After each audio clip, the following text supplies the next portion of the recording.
Radio Educación presenta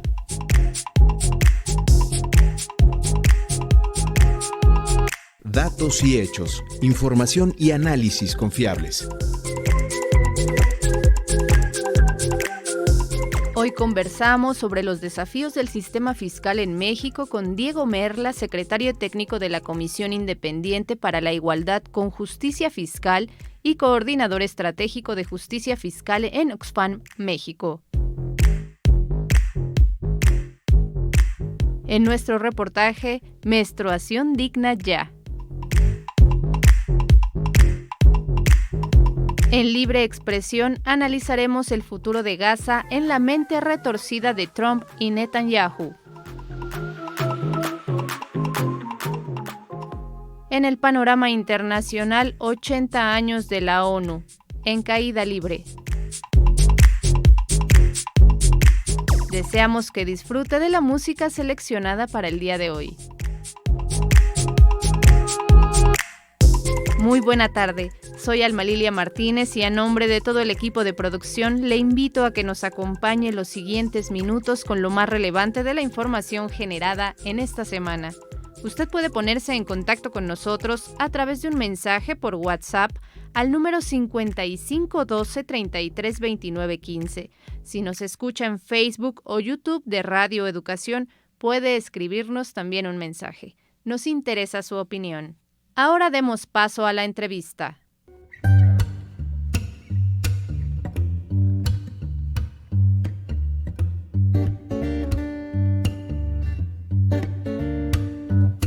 Vislumbres y versiones con Víctor Bárcenas y Diego Merla.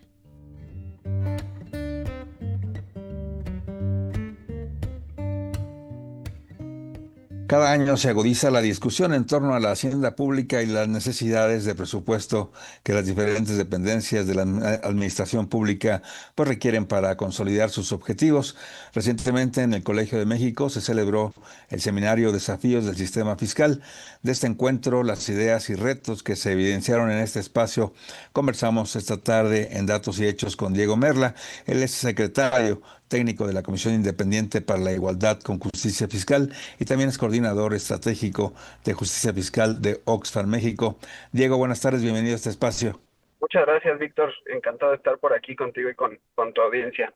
Pues interesante este encuentro, seguramente salieron muchas propuestas realistas que puedan instrumentarse en materia fiscal para los próximos tiempos a fin de afianzar esta llamada prosperidad compartida que busca el gobierno actual. ¿Cómo viste este encuentro? ¿Qué podemos destacar?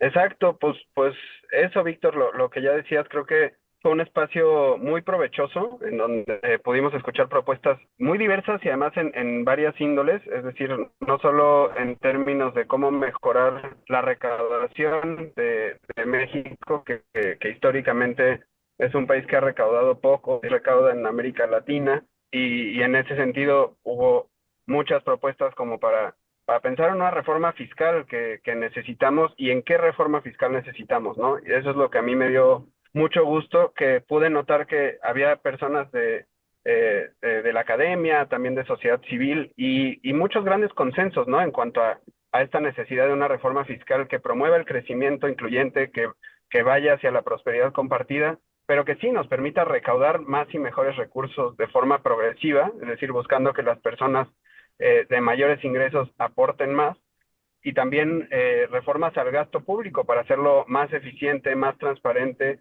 y más redistributivo, que podamos invertir más y lo que tenemos que invertir en educación, en salud, en vivienda, en seguridad, justicia y Estado de Derecho. Entonces, creo que es una muy buena noticia que la CIJUF vuelva a tener un rol en la discusión pública, de poner sobre la mesa estos temas, de invitar a la discusión a actores importantes y que haya tantos consensos, ¿no? Creo que viendo el presupuesto, el paquete de egresos que se está discutiendo en la Cámara de Diputados, si bien hay avances y buenas noticias, todavía queda pendiente de una reforma fiscal un poquito más ambiciosa, ¿no? Y que nos encamine hacia estos objetivos. Diego, poniéndonos ambiciosos, ¿tú crees que con una reforma en materia fiscal intensa se puede acabar con fenómenos como los que tenemos actualmente de pobreza extrema en el país? Sí, yo creo que es muy posible, y no solo posible, es urgente, ¿no? Según los últimos datos que publicó el INEGI, son todavía 7 millones de personas en pobreza extrema en México. Si bien hubo una reducción importante, pues, pues son 7 millones de personas, ¿no? Que a estas alturas del siglo XXI creo que no debería ser aceptable en una economía del tamaño de México que sigamos teniendo personas que vivan en pobreza extrema. Y hay propuestas justo muy concretas desde la CIJUF y desde actores que estuvieron en el seminario para dar ese último brinco, ¿no? Y propuestas de política pública asociados a una mayor recaudación que podrían enfocar esa recaudación en programas que nos permitan llegar a esas personas a quienes no están llegando ahorita quizás los programas sociales y dotarlas de los recursos suficientes para salir de la pobreza extrema. Entre los planteamientos y propuestas escuchados en este seminario, ¿qué podemos destacar? Eh, yo destacaría sobre todo esto que te decía ya de los consensos. A mí en particular hubo muchas presentaciones muy interesantes, pero me gustó mucho una de la doctora Aurora Ramírez del Colegio de México, y te voy a contar por qué me gustó mucho, porque ella ha estado haciendo mucha investigación también con el doctor Raimundo Campos y con Alice Crosser, en términos de detectar cuándo y cómo está la gente dispuesta a pagar impuestos y a pagar más impuestos.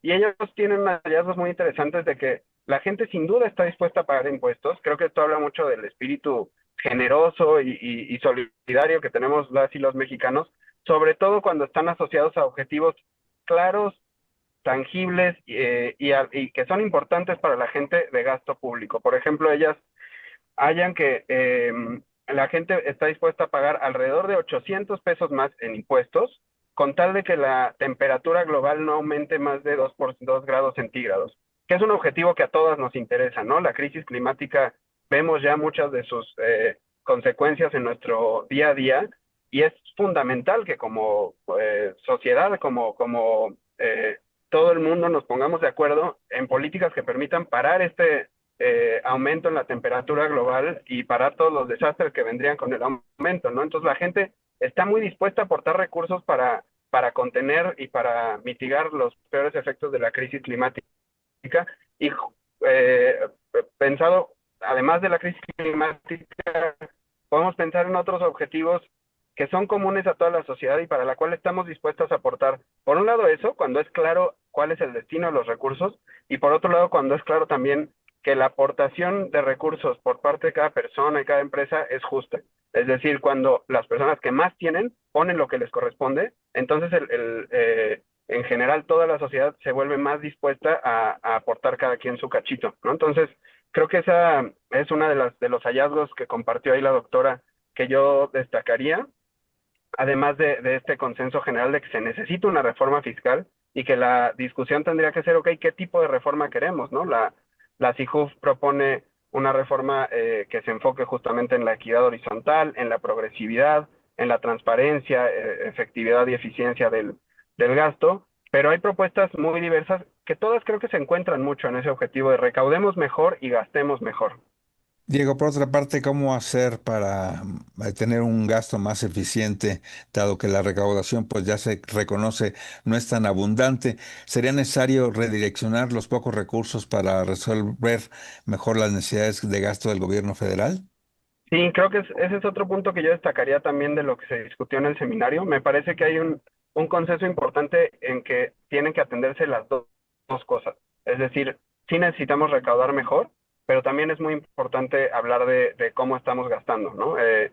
Creo que sí hay propuestas muy interesantes de herramientas, por ejemplo, de análisis del gasto que ahorita no están bien aprovechadas, como los anexos transversales. Entonces, creo que ahí hay todo un tema, lo comentaba en el seminario Alexandra Haas, que es directora ejecutiva de Oxfam México.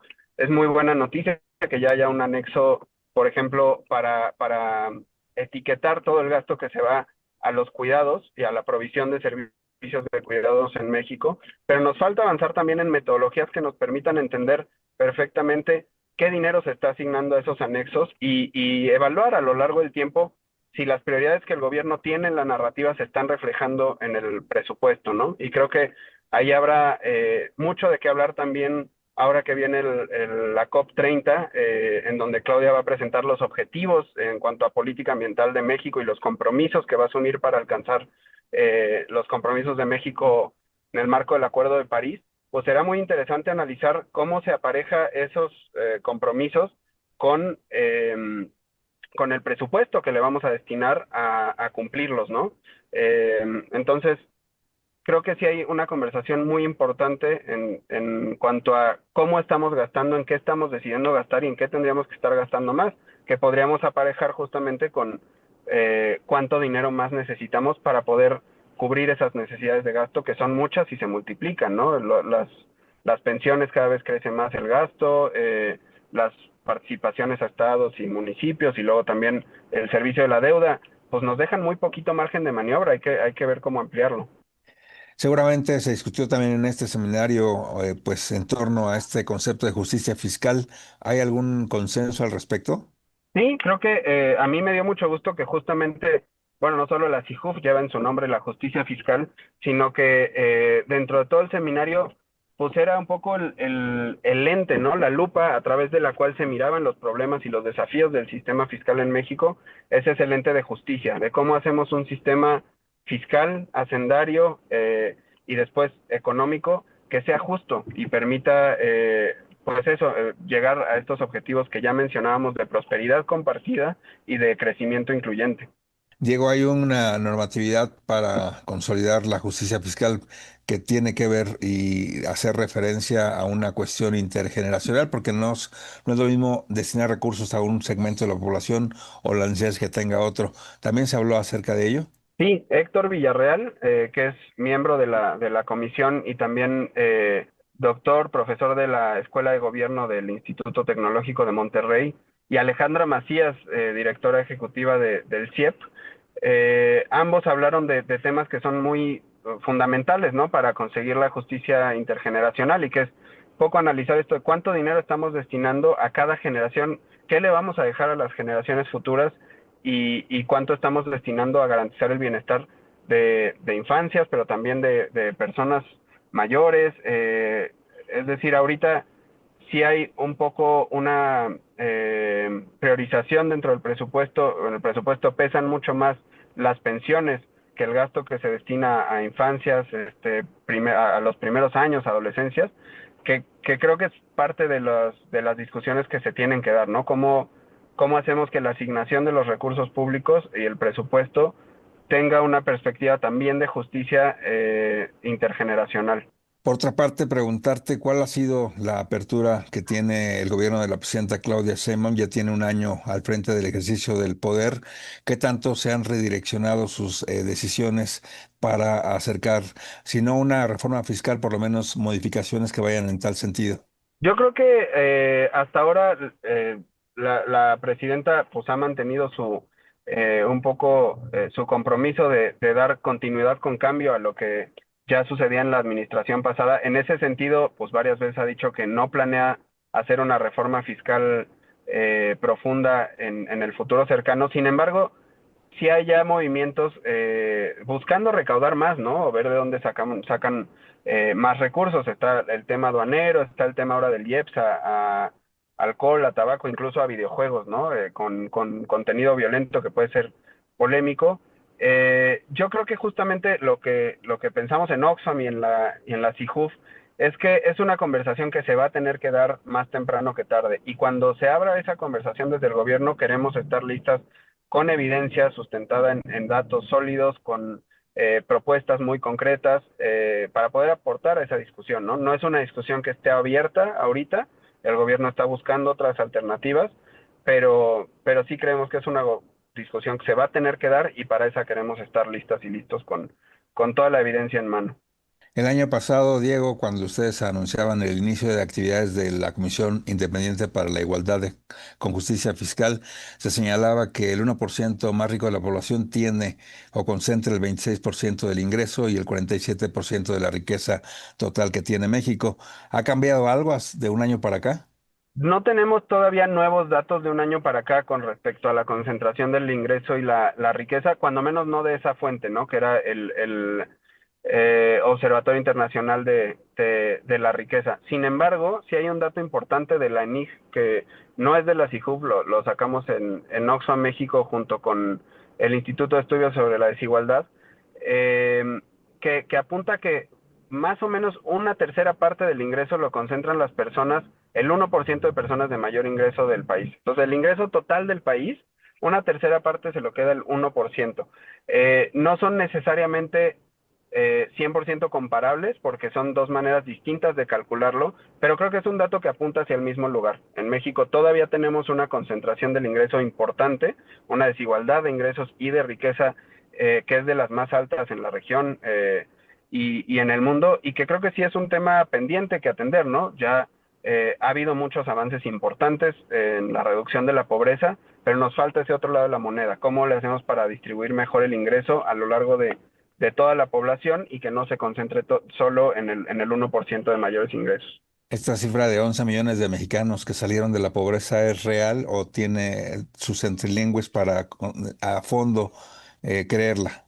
No, yo creo que es completamente confiable y real conforme a la evidencia y los datos que tenemos. El INEGI ha hecho un gran trabajo al absorber las funciones del Coneval y llevar a cabo los cálculos, y la ENIG, respetando la metodología. Yo creo que justamente más bien el énfasis está en sí celebrar esa reducción de la pobreza, que no es nada menor, pero también empezar a platicar cómo atendemos ese otro lado de la moneda, que es la concentración de la riqueza y del ingreso en los estratos de mayores ingresos, ¿no? Claro, pues Diego, muchísimas gracias por tu aporte esta tarde en este tema tan importante para consolidar una igualdad compartida con todos. Muchas gracias. Muchas gracias, Víctor. Siempre encantados de platicar. La segunda mitad del siglo XX ocurrió el movimiento estudiantil. Según parece, fue el más connotado contra el gobierno intolerante y vil.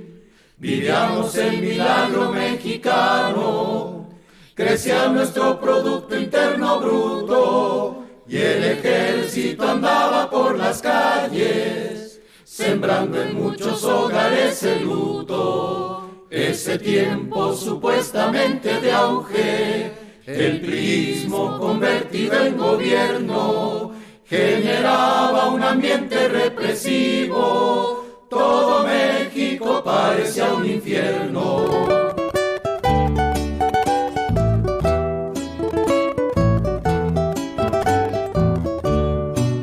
La juventud quiso decir ya basta al demonio con tanta represión. Queremos participar construyendo nuestro propio modelo de nación. Eso no quiso entender el priismo y un autócrata como Díaz Ordaz decidieron mejor bañar en sangre un país que luchaba por la paz, no ceder nada en su poder omnímodo, evidencia del autoritarismo, no permitir ninguna acción política que no fuera en los cauces del priismo.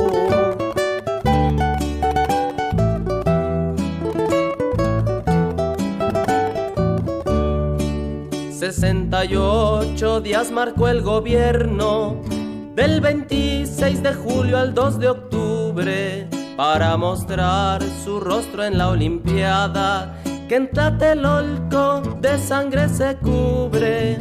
Se cerraron al diálogo de plano, se coartaron todas las libertades, el ejército haciendo de las suyas, se tomaron las universidades. El movimiento del 68 fue un estallido de los estudiantes contra el terror, la tortura y la muerte implantados por nuestros gobernantes.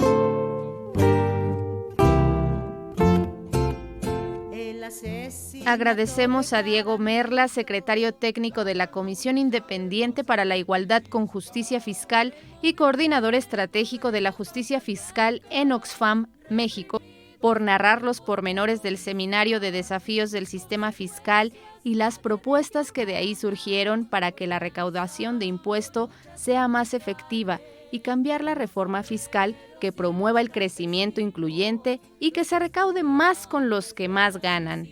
Estaremos atentos a lo que surja de estas propuestas.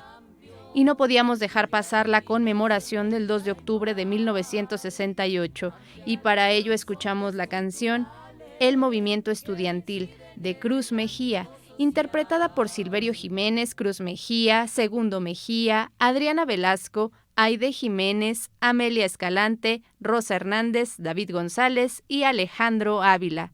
Esta canción de Cruz Mejía es un canto profundamente comprometido a la memoria histórica del movimiento estudiantil del 68 en México. Forma parte del disco A Medio Siglo del Genocidio, producido por Cruz Mejía, y la memoria de sus amigos. Rinden homenaje a las juventudes que se movilizaron y fueron reprimidas brutalmente en la Plaza de las Tres Culturas en Tlatelolco. El contenido de este disco es un legado para las generaciones, ayudando a que entiendan el contexto y las demandas del movimiento estudiantil, sobre todo, que no sea borrado de la historia. 2 de octubre no se olvida. Ahora le invito a escuchar el reportaje.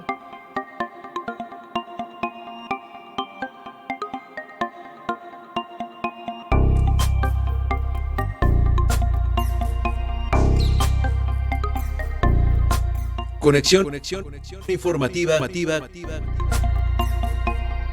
con Elizabeth Montes. Menstruación digna ya.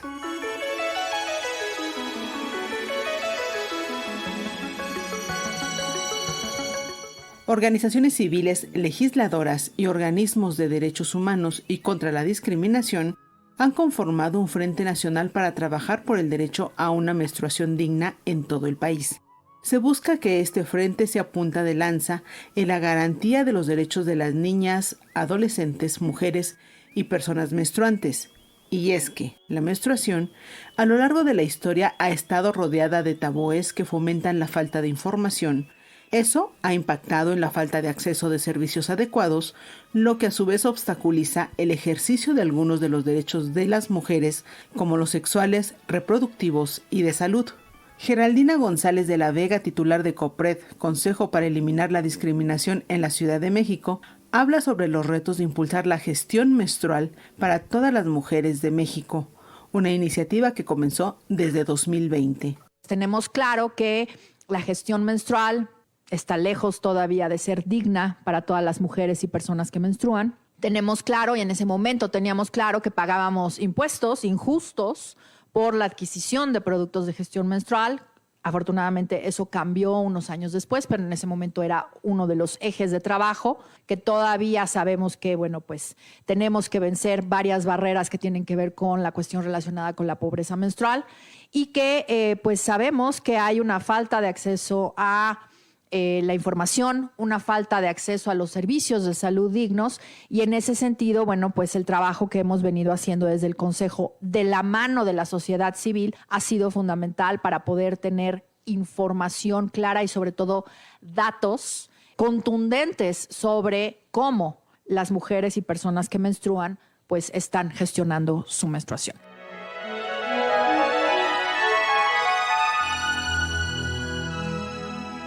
La menstruación se vive en promedio entre 35 y 40 años.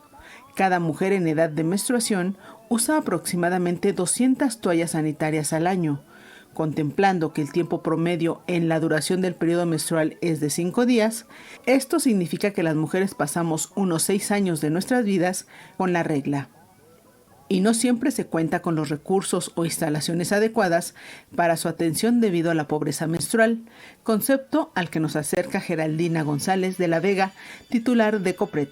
La pobreza menstrual no solamente se refiere a la incapacidad de poder adquirir estos productos de gestión menstrual, comprar una toalla, comprar un tampón, comprar una copa, comprar un disco, comprar parches calientes o un cojín caliente, comprar medicinas analgésicas para poder tratar los cólicos, comprar los calzones que ahora existen para la menstruación, etcétera. No solamente se refiere al acceso a los productos de gestión menstrual, sino además también la infraestructura, el agua y el saneamiento.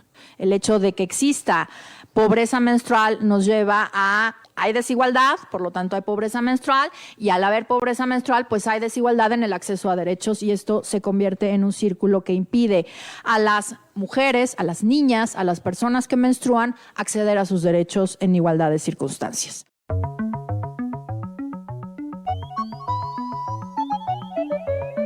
La menstruación, la regla o periodo como también se le conoce, es el sangrado que resulta del desprendimiento mensual del recubrimiento interno del útero, endometrio, que se elimina del cuerpo a través de la vagina cuando no hay embarazo. Tan solo en la capital del país, 3 millones de mujeres están en edad de menstruar, es decir, 1/3 de la población capitalina. Muchas de ellas en edad escolar enfrentan los síntomas de la menstruación, lo que las lleva a dejar de estudiar durante los días de su periodo. Por ello, a partir de este ciclo escolar 2025-2026, en la Ciudad de México se implementa la licencia menstrual para alumnas, una medida pionera en el país que busca reconocer y apoyar a quienes sufren dismenorrea severa. Esta iniciativa les permitirá ausentarse de clases sin penalizaciones, poniendo la salud y el bienestar por delante. Es Geraldina González de la Vega, titular de COPRED. Aprovecho para decir que hace unas semanas se acaba de publicar una reforma a la Ley de Educación en la Ciudad de México que permite la licencia menstrual para las adolescentes para que puedan dejar de ir a la escuela en días en donde no puedan acudir, ya sea por cuestiones de cólicos o por cuestiones, como vamos a ver, de miedo a manchar o a teñir su ropa, como nos parece que es un concepto más adecuado hablar de teñir y no de manchar, porque esto habla todavía del estigma, y además por temas de pobreza menstrual, es decir, por no poder adquirir los productos de gestión menstrual necesarios para poder gestionar adecuadamente su menstruación.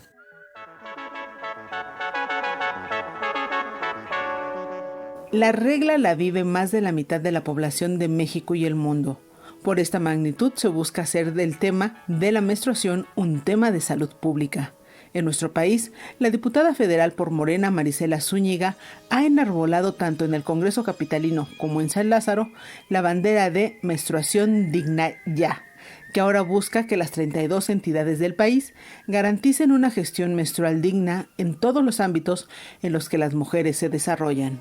El tema de la menstruación pues nos acompaña a 35, 40 años de nuestra vida, porque es un proceso fisiológico, y queremos que este tema se pueda considerar como un asunto de salud pública.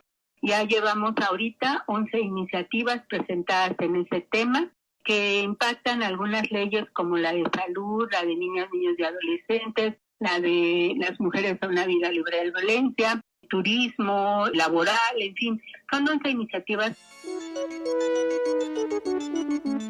Gracias por tu escucha. Nos reencontramos el próximo viernes con otro tema de interés, aquí en Datos y Hechos.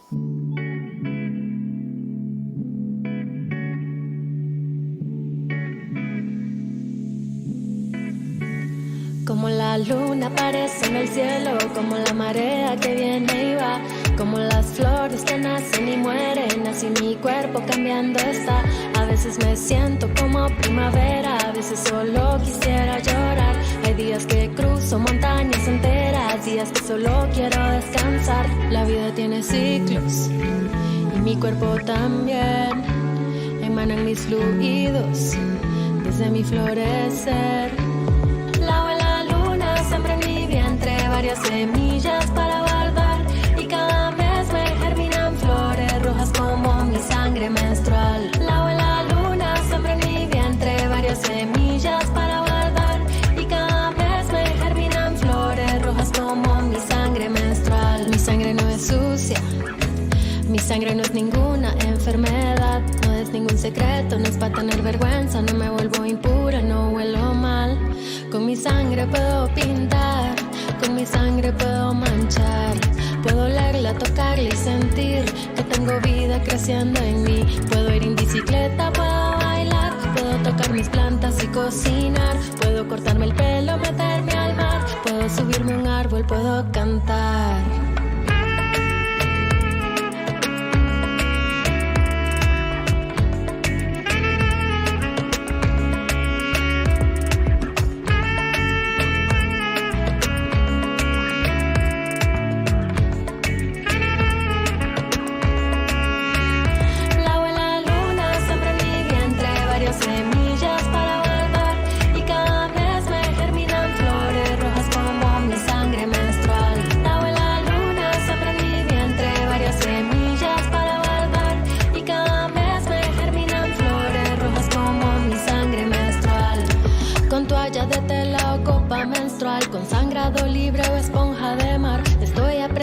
Que mi bienestar es cuando mi cuerpo aprendo a escuchar. Me tomo un té y me voy a acostar y pongo una peli para poder llorar. Escribo en mi diario para recordar lo que mis emociones vienen a enseñar. Ya no vivo en silencio lo que es natural. Con mi madre, abuela y amigas igual.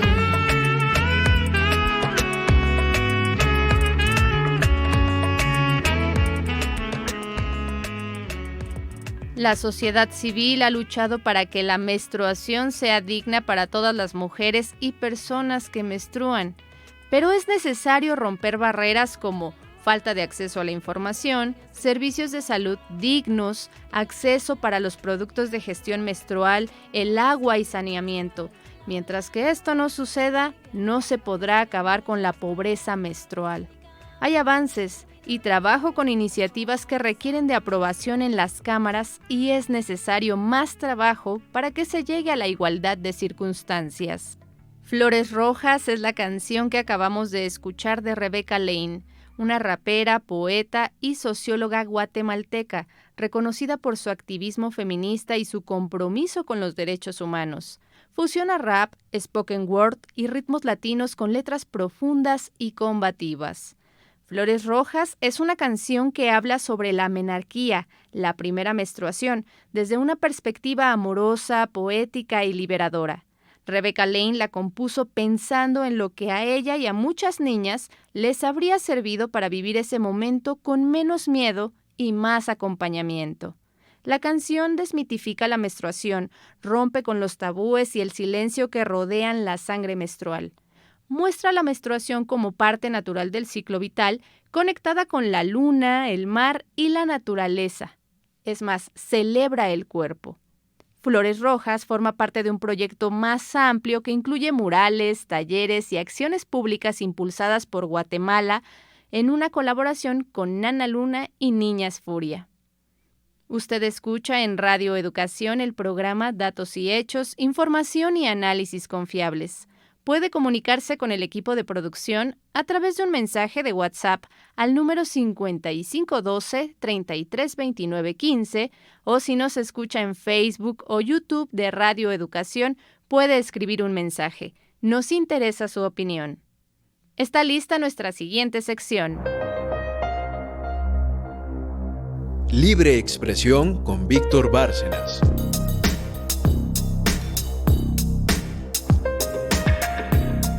El futuro de Gaza en la mente retorcida de Trump y Netanyahu.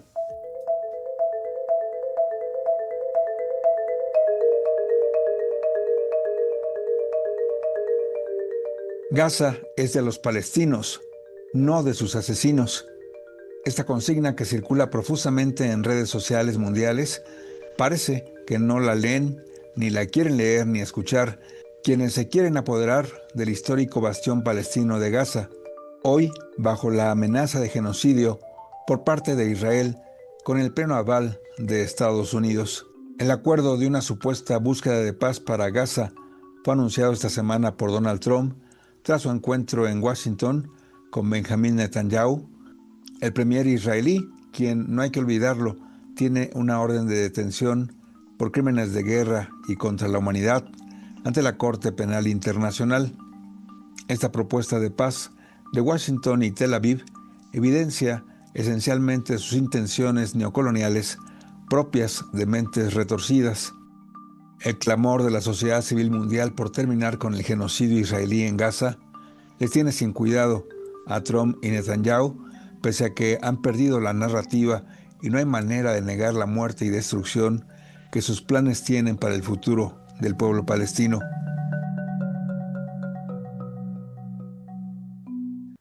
Traeremos un fin a la muerte y destrucción que hemos visto por muchos años, décadas, incluso siglos, y empezar un nuevo capítulo de seguridad, paz y prosperidad para la región entera. Así de cínicas fueron las palabras de Donald Trump al anunciar su propuesta de pacificación de 20 puntos para la región, quien se atrevió a afirmar incluso que era uno de los días más importantes para la historia de la civilización.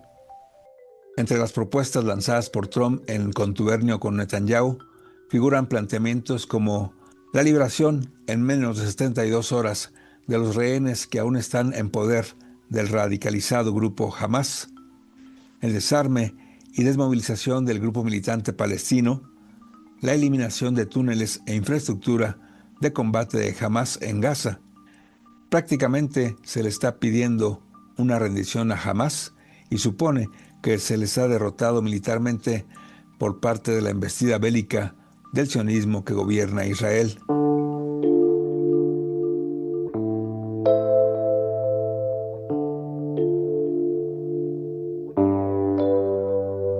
A cambio, los benévolos Trump y Netanyahu ofertan el cese de la operación militar de Israel en territorio palestino, la liberación de cientos de palestinos detenidos en Israel y la entrada inmediata de ayuda humanitaria a Gaza.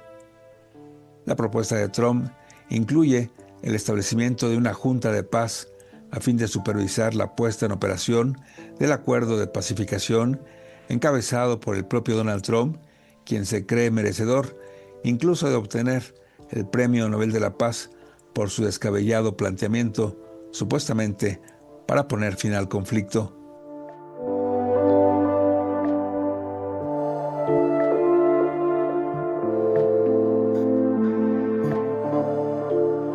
Trump también ha involucrado en su plan de paz al ex primer ministro británico Tony Blair, quien asegurará una chamba bien remunerada para repetir su estrategia de destrucción y errores que tuvo durante la invasión en Irak en el año 2003. Tony Blair ha intensificado sus presiones contra algunos gobiernos árabes para que acepten sin chistar el planteamiento supuestamente pacificador de Trump para Palestina.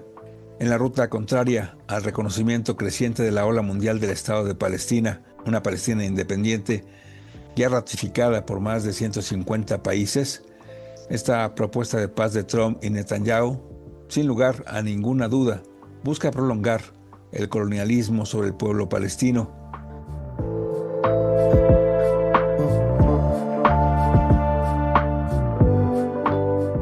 Por si no fuera suficiente para agudizar la situación en Gaza, Israel ha mostrado que sigue apostando por la fuerza militar y la violación de las leyes internacionales.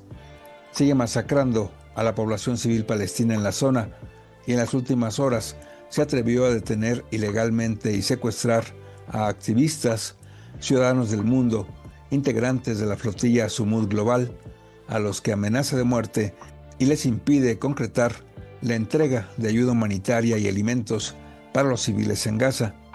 La indignación mundial por los actos de muerte y destrucción de Israel en Gaza sigue creciendo. Hago votos porque prontamente esta indignación mundial termine con la violencia genocida del sionismo israelí. Y recuerden, a pesar de todo, la maravilla nos acecha. No la dejen escapar.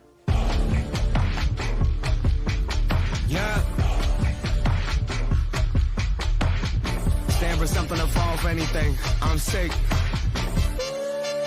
but it's game time.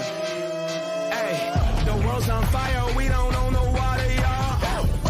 It may tire for a couple dollars, y'all. No era Usher, but white supremacy is still in charge. Talking colonizing Gaza from the White House lawn. But the people mobbing, and we ain't backing off. Finally see the oligarchy and men that control us all. Tax breaks for the elite And then they taxing y'all, killing Palestinian kids, and we getting hit with the cost. Why the fuck you think you can't afford the rent in your building, and you can't afford groceries and debt in your feelings, and you know how the West thinks. It's all about the West Banks. Call a ceasefire, then start annexing the West Bank.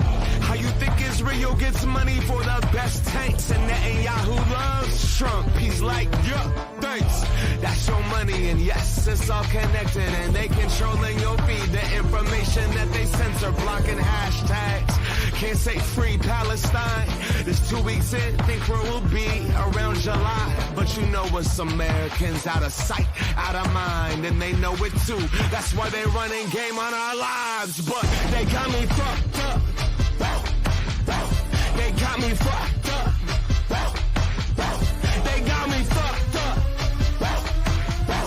And Elon, we know exactly what that was, bro. They got us fucked up. They got us fucked up. They got us fucked up. And Elon, we know exactly what that was, bro. You can bomb a mosque, but you can't bomb faith. You can't kill people, resistance grows in the wake. And while our president sends billions to Israel safes, ethnic cleansing's never gonna make Israelis feel safe. More blood, more weapons, more money, more oppression, more hate, more fear, more walls, and more settlements. The colonizer just spoke to us at the White House. What we said was gonna happen is happening right now. Nah, they marching home. Yeah, that's resilience. Millions celebrating like the world was walking with them. You in the palm of God, no man will ever catch you flinching. They can never burn the olive tree that lives within them.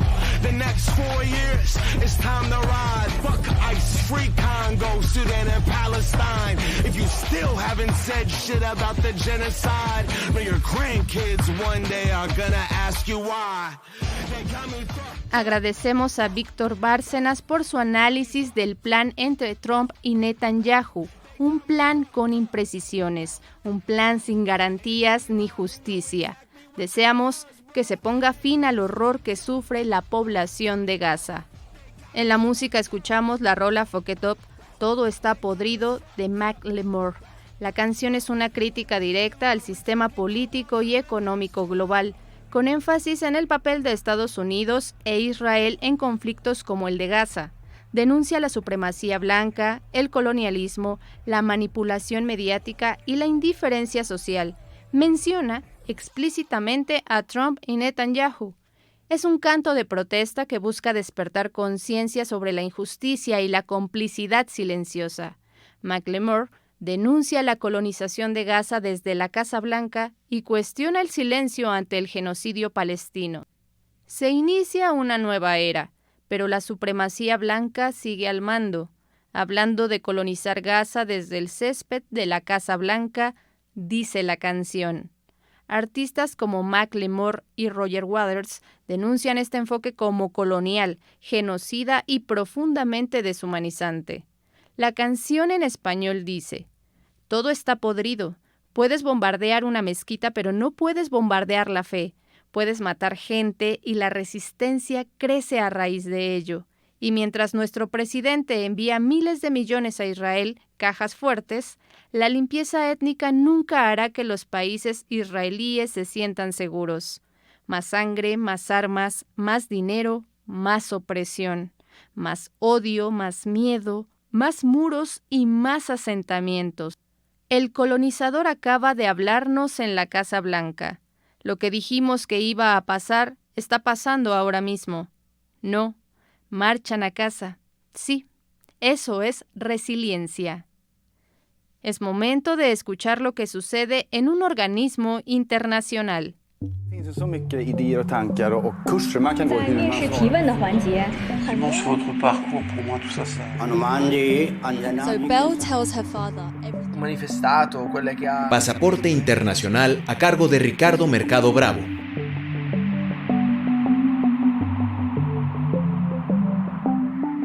...80 años de la ONU, en caída libre.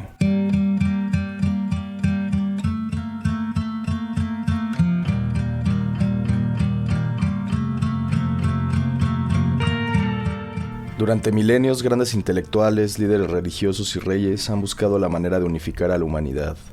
Ante las pruebas constantes de que no era posible que una sola cultura, creencia o nación pudieran guiar el destino de todas y todos, hace 80 años se creó un organismo realmente particular que respondió ante la apremiante necesidad de poner un freno a los conflictos armados letales, como sin duda lo fue la Segunda Guerra Mundial.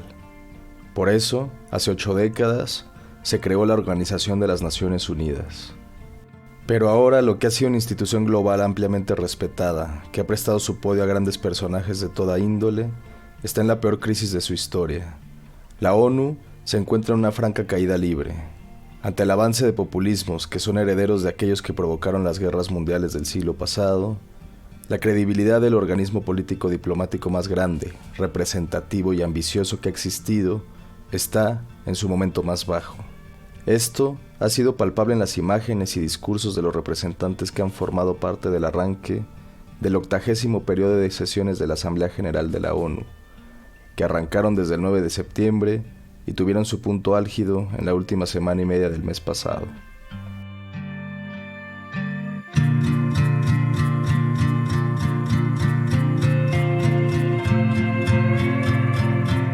En la llamada Semana de Alto Nivel, jefes de Estado y de Gobierno de todo el mundo se reunieron a debatir en lo que, tranquilamente, podrían definirse como muchos de los momentos más tensos que se han vivido en la ONU en las últimas décadas. El discurso de Trump, el cual tuvo que improvisar por una falla en el teleprompter, fue realmente un resumen de todo lo mal que está su forma de ver la relación entre naciones y lo retrógrada de su pensamiento en cuestiones tan vitales como el cambio climático. Pero lo que realmente quedará ante el recuerdo es la reacción que tuvieron más de 100 representantes de 77 delegaciones que decidieron salirse, como modo de protesta, durante el discurso de Netanyahu. Las sillas vacías multicolores y los pasos a prisa de las y los delegados dieron cuenta de la rápida y merecida conversión de Israel en un estado paria. Un contraste brutal con el título del tema que se adoptó para la Asamblea General, el cual es Juntas y Juntos somos mejores. 80 años y más por la paz, el desarrollo y los derechos humanos. Por si fuera poco, lo de Gaza solo fue uno de los conflictos que se trataron, pues lo que sucede en Ucrania, Myanmar o el Sahel nos recuerdan que el mundo no solo no ha atajado conflictos, sino que estos continúan creciendo a mansalva y que, a la usanza de Gaza, se van tornando más crueles y se van alejando de las pautas marcadas por el derecho internacional.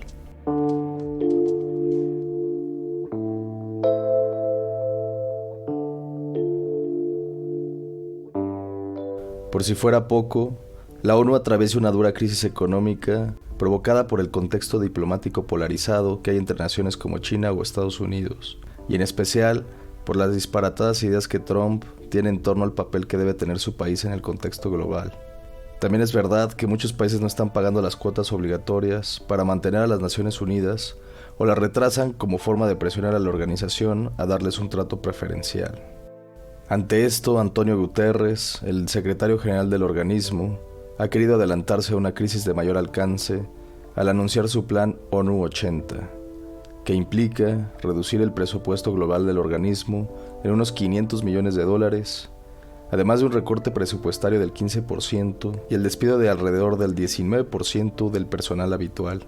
Tan solo en el área destinada al mantenimiento de paz, se estima que el 13% del personal se ha dado de baja y que su presupuesto tenga un recorte de 11%.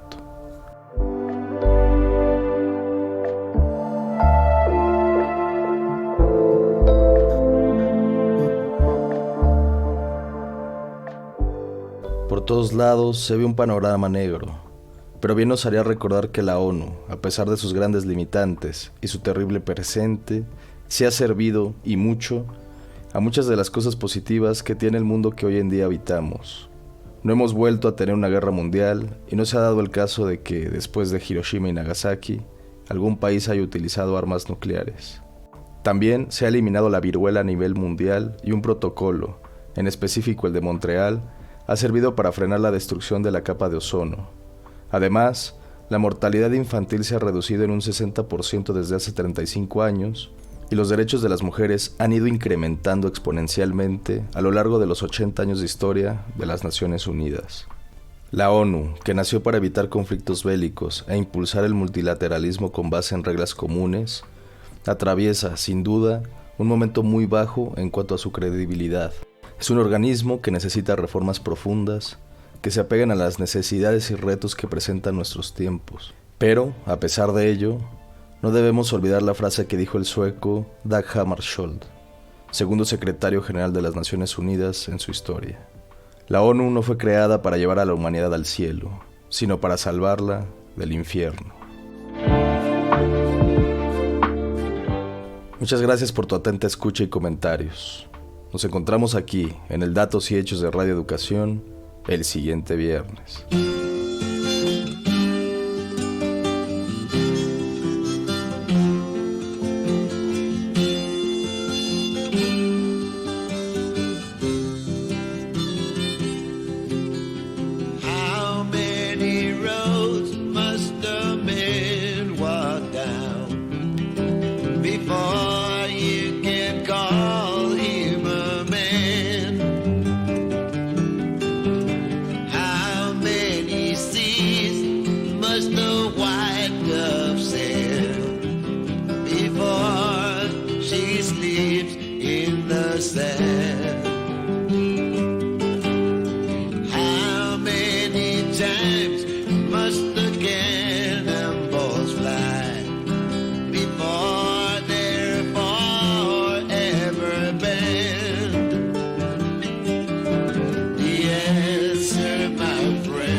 En reforzarse para responder a los retos globales y ajustarse a los tiempos y realidad geopolítica es el trabajo que tiene que hacer la ONU a 80 años de su creación.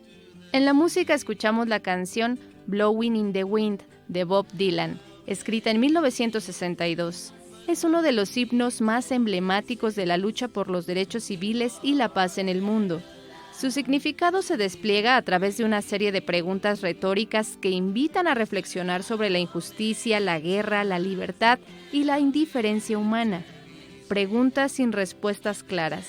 Dylan plantea interrogantes como ¿cuántas veces debe volar una paloma blanca antes de descansar en la arena? ¿O cuántos oídos debe tener un hombre para oír el llanto de su hermano? Estas preguntas no tienen respuestas directas, lo que refleja la frustración ante la falta de acción frente a problemas urgentes. La frase, "La respuesta, mi amigo, está soplando en el viento", sugiere que las soluciones están ahí, flotando en el aire, visibles pero ignoradas. Es una crítica a la pasividad social y política.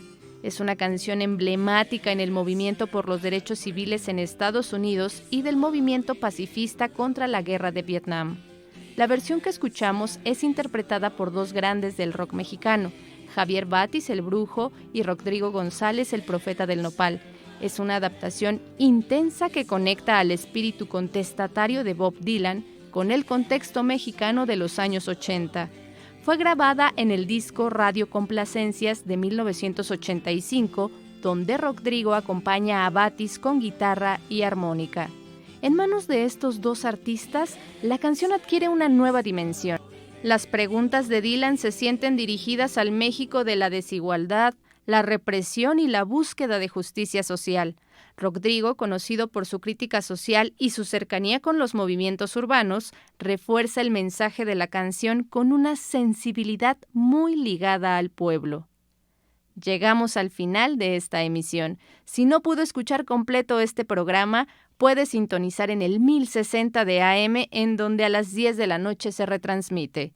Le esperamos el próximo viernes a la misma hora en Datos y Hechos, Información y Análisis Confiables, en donde analizaremos lo más relevante de los acontecimientos nacionales e internacionales.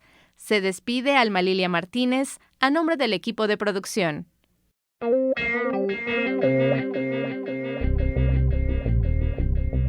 Esto fue Datos y Hechos, Información y Análisis Confiables.